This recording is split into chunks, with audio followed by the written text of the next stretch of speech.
13h en week-end, comme chaque vendredi, on vous emmène à la découverte d'un joli coin de France. Aujourd'hui, on part en Corrèze, à la découverte du viaduc des Rochers Noirs. C'est un pont autrefois parcouru par un pittoresque tramway qui reliait plusieurs villages. Il ne circule plus, ce tramway, mais le viaduc est ouvert aux piétons et aux cyclistes. Nos guides du jour sont Muriel Lassaga et David Bress.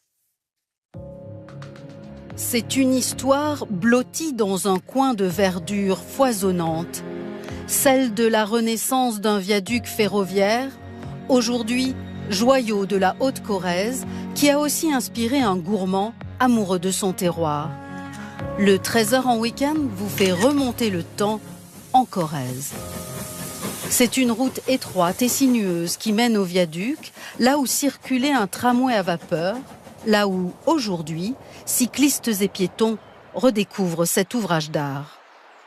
C'est impressionnant, la première fois que je suis venue, c'était impressionnant et je suis même revenue 2 fois le voir. C'est solide ici, regardez. Là, il n'y a rien qui bouge. Ça a été refait il n'y a pas très longtemps, on a l'impression que c'est neuf. Moi, j'ai connu le viaduc avant la restauration. Et là, la restauration, c'est grandiose quand même. C'est un bel ouvrage et c'est magnifique ce qu'ils ont fait. Près de 10 millions de travaux investis par le département pour ce pont suspendu à 92 mètres de hauteur au-dessus de la rivière. Tout a été remis à neuf, notamment les suspensions. Il est un des 5 survivants de ce type au monde. Aujourd'hui, plus de trains, seulement des souvenirs, comme pour cet homme rencontré sur le pont. Monsieur Génie était son grand-père. Il a construit tous les murs à maçonnerie. On l'appelait le Taco pour son allure lente. Le président Poincaré inaugure ce transcorrézien en 1913. Il est alors le seul moyen de transport pour désenclaver les villages de la Haute-Corrèze, de Tulle, la préfecture, jusqu'à Ussel.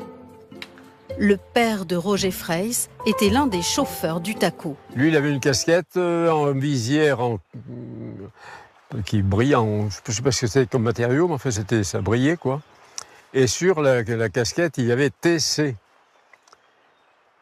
tramway corrézien. Moi, j'ai pas ça, évidemment. Ce petit tramway corrézien a aussi eu son rôle auprès des maquisards de la résistance française. Pendant tout ce temps-là, il y avait le maquis dans les bois, ici, et le taco qui servait pour ces gens qui se cachaient avec la mitraillette dans le pantalon.